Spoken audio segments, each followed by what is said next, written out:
Thala Ajith. S. என்ன sir சும்மா பணம் பணம்ட்டு வாழ்க்கையில் ஒரு தடவை அழாத பணக்காரனும் இல்லை, ஒரு தடவை சிரிக்காத ஏழையும் இல்லை.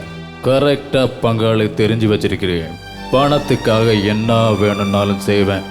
ஆனால் தன்மானத்துக்கு ஒரு தகராறுனா தலையே போனாலும்.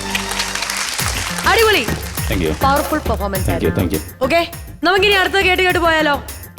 Yes, next. അടുത്തെന്ന് പറഞ്ഞാൽ ഒരു മിമിക്രി കലാകാരൻ്റെ ഏറ്റവും വലിയ ആഗ്രഹം എന്ന് പറഞ്ഞാൽ ഒരു ആക്ടറുടെ മുന്നിൽ അദ്ദേഹത്തിൻ്റെ വോയിസ് അനുകരിക്കുക എന്നുള്ളതാണ്.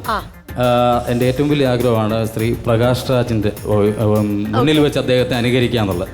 അദ്ദേഹത്തിന്റെ വോയിസ് ചെയ്തിട്ടുണ്ടോ? ഇല്ല, ചെയ്യാൻ ആഗ്രഹം, എൻ്റെ ആഗ്രഹം എന്ന് പറഞ്ഞു. ശരി, ഓക്കെ. അപ്പൊ അതോടെ തന്നെ സാധിക്കട്ടെ, നമുക്കത് കേൾക്കാം. Thank you. അപ്പൊ അദ്ദേഹത്തിന്റെ വോയിസ്. எந்திரடி நாம் பேசினாலும் கேட்குமா? எந்திரடி நாம் பேசினாலும் கேட்குமா? என்ற அடை நன்றி கட்ட பண்ணாடங்களா காசு பேசுறேன். என்ன புதுசா கூறுங்க? ஏதோ இது வரைக்கும் மைசூர் பேலஸ் வாழ்ந்த மாதிரியும் இப்பதான் புதுசா அடிக்கடி பாக்குற மாதிரியும் விடாரு விட்டுருங்க. நீங்க தங்குறது திங்கிறது தூங்குறது எல்லாம் நான் போட்ட பிச்சை. எனக்காக அடி வாங்குறது மட்டும் இல்ல, செத்தா கூட കേൾക്കുന്നത് നടക്കും. ഗംഭീരം, സൂപ്പർ ആയിട്ടുണ്ട്, സൂപ്പർ ആയിട്ടുണ്ട്. നമ്മുടെ അരുൺ ബ്രോ വെയിറ്റ് ചെയ്യാണ് സ്പോട്ടപ്പിന് വേണ്ടി. അതിന് മുമ്പ് നമുക്ക് ഒരു വോയിസും കൂടെ കേൾക്കാം. ഓക്കെ, അത് ഒരുപാട് ഇഷ്ടമുള്ള നടനാണ് ശ്രീ ബാലചന്ദ്രമേനോൻ സാർ. ശരി. അദ്ദേഹത്തിന്റെ അവാർഡ് ലഭിച്ച സിനിമയാണ് സമാന്തരങ്ങൾ എന്ന് പറയുന്നത്. അതിലൊരു സെന്റി ഡയലോഗ്.